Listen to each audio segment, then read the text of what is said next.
Welcome to another special edition of the Daily Dose of Septuagint. For many of us, we first got our taste of what this Greek Old Testament is, first by studying the Greek New Testament. Many times when you look at the Greek New Testament, or in English, you'll notice that the Old Testament is cited or quoted in some way. In fact, this manuscript on the screen is doing just that, marking an Old Testament citation there in the margins. And sometimes when you look into things, it's pretty straightforward.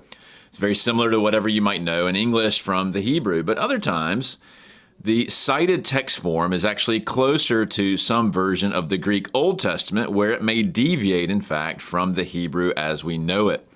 And so that type of phenomenon implies that the writers of the New Testament were at least sometimes drawing on what we call the Septuagint as opposed to the Hebrew tradition that we're aware of. And that often raises the question for many people, how should we think about the role of the Septuagint today if it was in some form or another used by the inspired authors of the New Testament?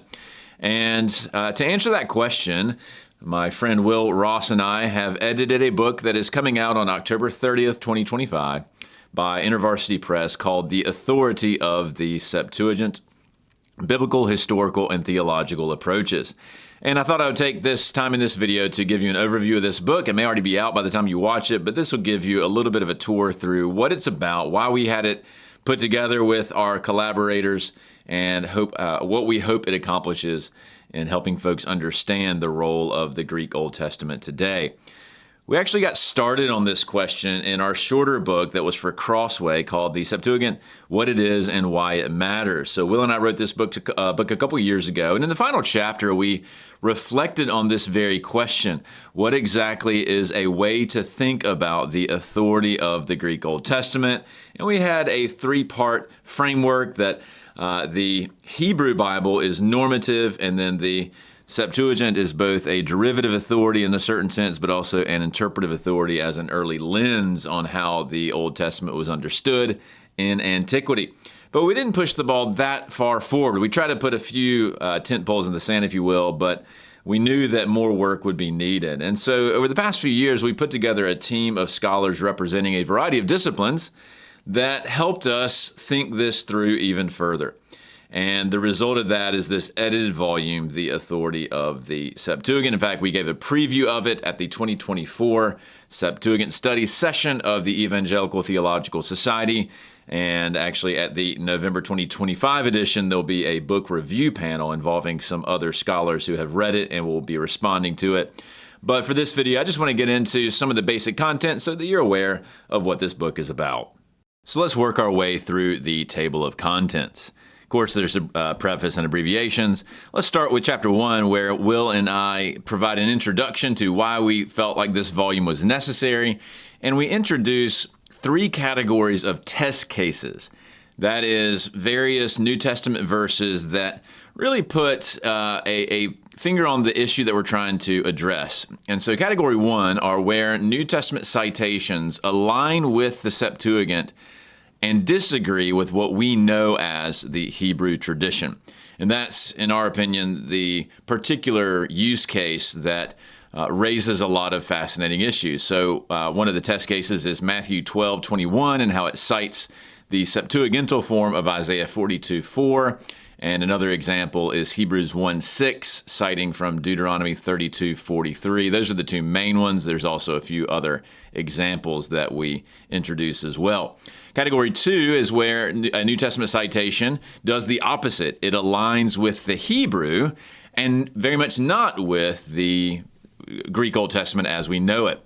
So rather famously, one example of this will be Matthew 2:15, the "Out of Egypt I have called my son," which very much aligns with the Masoretic form of Hosea 11:1 in distinction from what the Old Greek is. Another example is John 19:37. They will look on the one whom they have pierced, and how that aligns with the Hebrew form more closely in Zechariah 12:10 as opposed to the Greek form that we know. There's a few other examples of that as well. And then lastly, category 3 are New Testament citations, and this might be in Matthew and Paul and so forth of the same passages. That is, it's the same Old Testament passage being cited, but the wording in the New Testament varies amongst itself. So, for instance, the various citations of Deuteronomy 6:5, that you shall love the Lord your God with all of your something, something, and something, and that's where the issue is.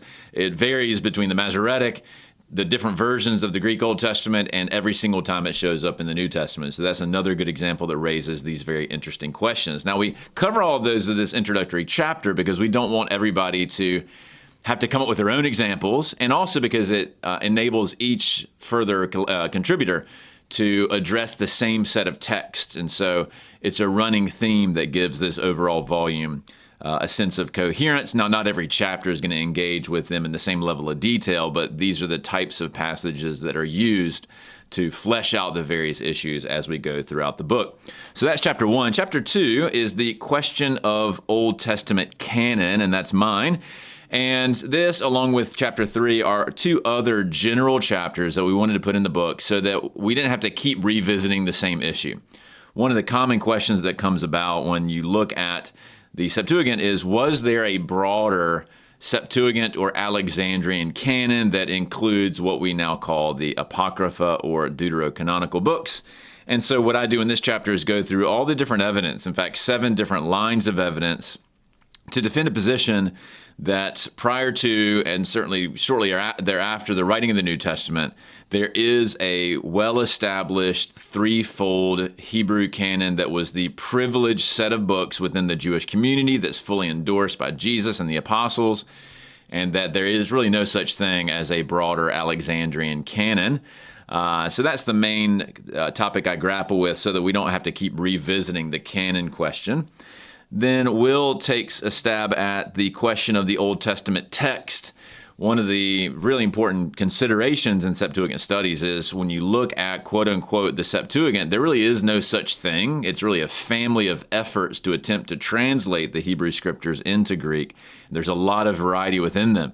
And so what Will does is he takes a look at the linguistic environment of the Jewish community leading up to and thereafter in the first century.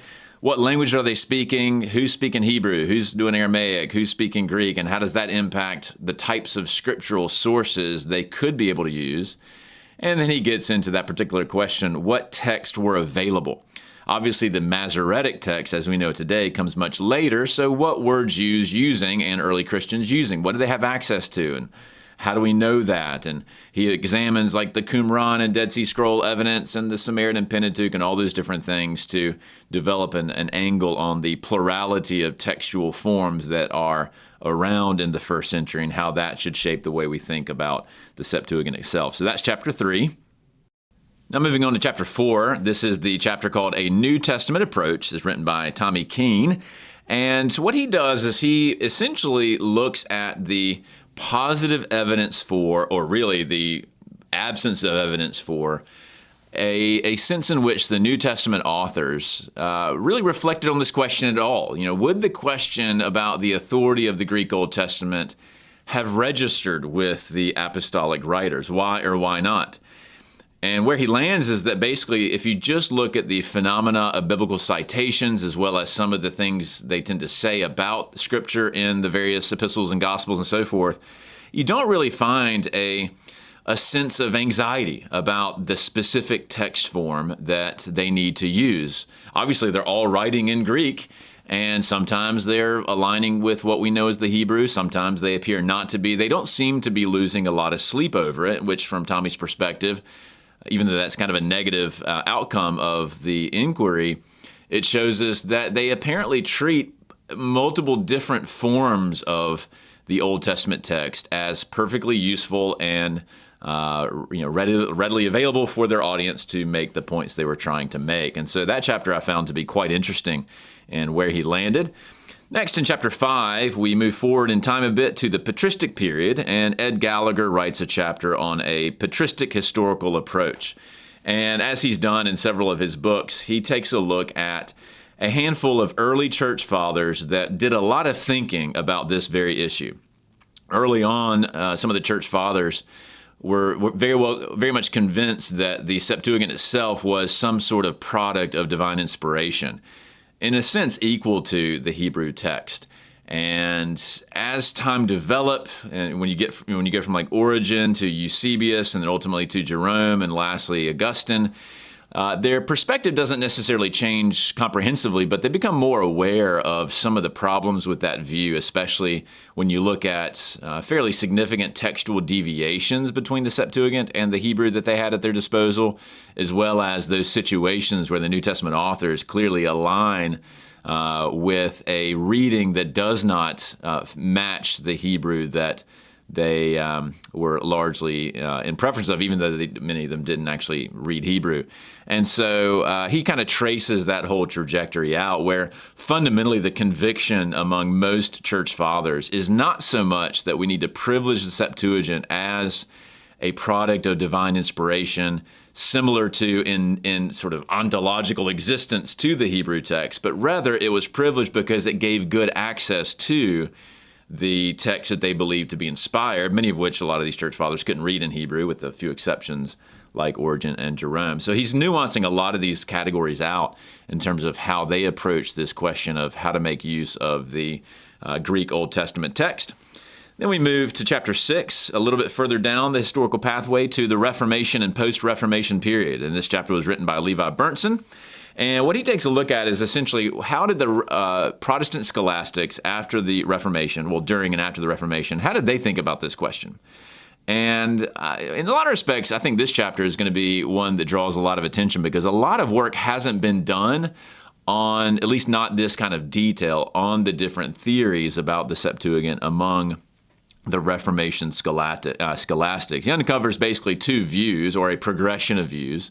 The older view essentially doesn't really favorably treat the Septuagint. They're aware of it. They'll make use of it when they need to, but they don't really believe it should be used for any sort of text-critical work on the Hebrew Bible. They privilege some form of the Masoretic text. But eventually, a lot of the Reformed scholastics move slightly away from that position, where they realize, A, that the Masoretic text itself is not perfectly pristine and can be corrected at certain points, and that the Septuagint is more valuable than some of their predecessors believed it to be. And so there's a pivot to a newer view, and he's going to outline a lot of the detail and the key figures who are involved in that particular debate. It's pretty interesting stuff in chapter 6. And that leads to the Excursus written by John Fesco, and it is piggybacking off of this Reformation conversation, but it's a more narrow discussion around Westminster Confession of Faith, Chapter 1, Part 8, Westminster 1:8. It's similar in the London Baptist Confession, so it's a very important issue where that particular confessional standard states that Scripture has been kept pure in all ages. And so what Fesco does as a systematic theologian, historical theologian, is it really complements Berntsen's work, but he's specifically asking the question, what did the Westminster Divines think about this issue of variations between the Septuagint as we know it and the Masoretic text? Did they take a stand on which one is the locus of where the purity is found? Did they care? Were they allowing multiple different views on that particular question? And so that excursus, I think, is quite interesting for those, at least who are in the tradition that embraces the Westminster standards, or those which are derived from it. And then continuing with the theme of systematic theology, Dan Trier, who is pictured here, and one of his students, Joshua McQuaid, I couldn't find a picture of him, unfortunately, they write the chapter on a systematic theological approach. And they admit at the outset that a lot of systematic theologians haven't really talked much about the Septuagint or this particular issue, which is one of the reasons why we wanted this chapter in the book. It hasn't received a lot of attention. If you look at the major systematic theologies, and Trier surveys them, if they mention the Septuagint, it's usually in passing. Rarely is there any sustained discussion of its implications. And so in their particular chapter, they can't really draw on, what did so-and-so say about these test cases, because there hasn't been much. What they do instead is try to essentially improve upon some of the frameworks that have already been introduced, including in that book that Will and I wrote a couple years ago, to nuance out what are we talking about when we talk about authority, and how should that impact the conversation about the role of downstream translations in general, and how they relate to the locus of inspiration and the autographs and all sorts of questions about that. And so the real benefit of this chapter is I think they provide a lot more definitional and methodological rigor to the question of how do we stratify the different types of authority that the Septuagint might have, and they're using, in my opinion, they're using better terminology than Will and I came up with in our first stab at it in that Crossway book. On that note, then we move to another excursus, and this one is written by Mark Ward, and it's called The Septuagint and Confessional Bibliology. Now, this one we added towards the end of the process, and it was largely in response to a conference that was held while this book was being put together, and actually Will Ross attended it and came up with the idea that, hey, we should maybe include a short little bit, it's not a full chapter, but a short discussion of this. There's a group of both sort of Westminster-style Presbyterians and London Baptist Confession Reformed Baptist that have labeled themselves sort of the movement as something like confessional bibliology. And one of the main leaders online in particular is a guy named Jeff Riddle. And so they had this conference where in the past what that group has typically done is focused on defending the confessional authority of the Textus Receptus of the Greek New Testament. That's been their main focus. Some of them also swim in the broader circles that favor the King James as the English translation of choice, but this particular group is more focused on the Greek New Testament. Only in recent years, though, have they begun turning their attention to the Greek Old Testament. In this particular conference, there were a handful of speakers, and they were largely critiquing the Septuagint. In fact, our book came up, at least the Crossway book came up in that conference and so forth, essentially saying that the confessional position of those who subscribe to these standards should be that really the Septuagint is not going to hold much authority at all, if any, and that the Masoretic text on the Old Testament side of the coin, like the Textus Receptus on the New Testament side of the coin, is the authoritative, confessional, agreed upon, authentic, essentially perfectly preserved text. So that's kind of the position. So Mark Ward has been engaging with that particular group for a long time. And we thought, hey, he would be a great guy to just take a look at what they said in this conference, because they haven't actually published anything academically yet on the Septuagint. Obviously, there's plenty of things out there in their web magazines and so forth on the New Testament side. And just say, hey, what are your thoughts on this? What are some of the good things, some good points that were made in this conference from this perspective of confessional bibliology? What are some possible critiques when you think of the nature of the Masoretic text and the Septuagint's relationship to it? And so Mark provides some of his thoughts. It's worth mentioning that the representatives of confessional bibliology haven't been terribly happy about the inclusion of this excursus. In fact, they wrote to the publisher a letter asking us not to include this chapter. And that was kind of interesting. I've never had that happen in over a decade of academic work. But so we'll see. But we tried to have a kind of fair shake, and I think his resulting chapter is very fair and charitable, represents their position well. Our particular book is not intended to represent all the different people and different groups with their perspectives, and so we didn't feel compelled to include a chapter from the confessional bibliology group itself. They've made their opinions very well known on YouTube. And so it is what it is, but that's kind of where we are with that particular excursus. Now, chapter 8, we invited one of our Cambridge buddies, Jim Prothero, to write a Roman Catholic response, basically, to the book. Now, you may be wondering, well, what about the Orthodox group? What about modern Jews and so forth? Well, we didn't include chapters from those two different groups because within the Orthodox community, Greek Orthodox and so forth, there really is no question about the authority of the Septuagint. It's not a live debate because the Septuagint is the decisive text. They do sometimes interact with the Masoretic, but the Septuagint in some codex, although they're not always clear which one they're talking about, most likely Alexandrinus as the most complete. It is just the text. That's what they've always received. Now, within the Jewish community, although early rabbinic Jews did often engage with the Septuagint, and you'll see that quite a bit. And of course, some of the recensional work was done by Jews from the community in the 2nd century and beyond, like Aquila and so forth. Modern-day Judaism doesn't really pay a lot of attention to the Septuagint, at least in terms of its worship and practice, and so for them, it's clearly the Masoretic text that is the decisive text.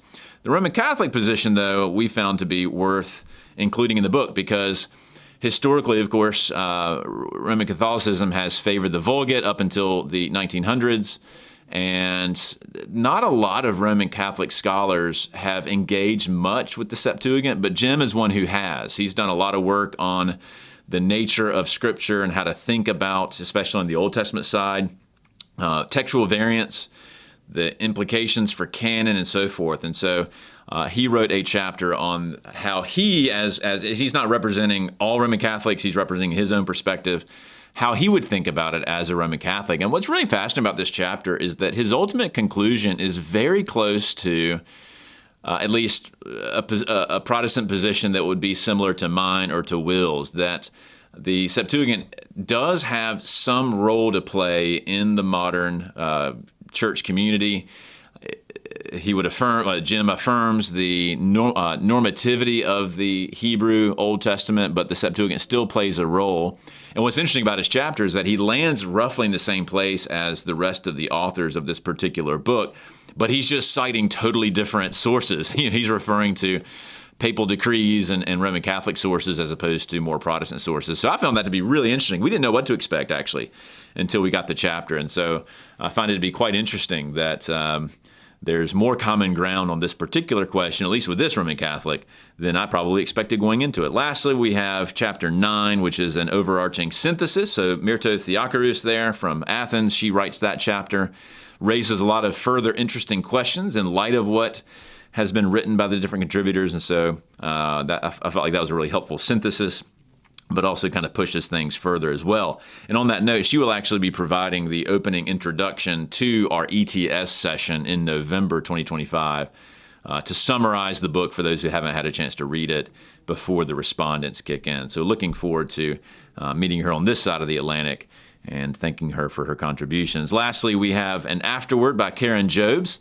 And if you've done any work in the Septuagint, you know her name. She wrote with Moise Silva the invitation to the Septuagint that for many people like Will and myself was really our gateway into this whole world.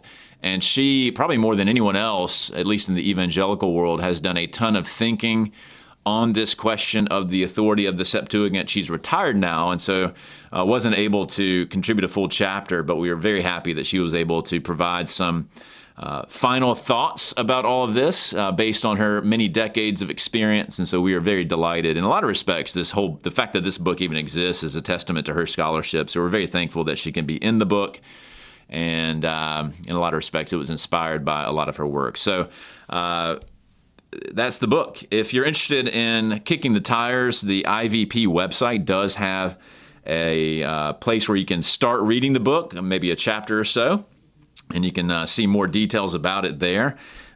This is, of course, prior to October. It's pre-order based on this screenshot, but by the time you watch this video, it might be available for purchase. And so that's it. So really, really thankful for everyone who partnered with us on this.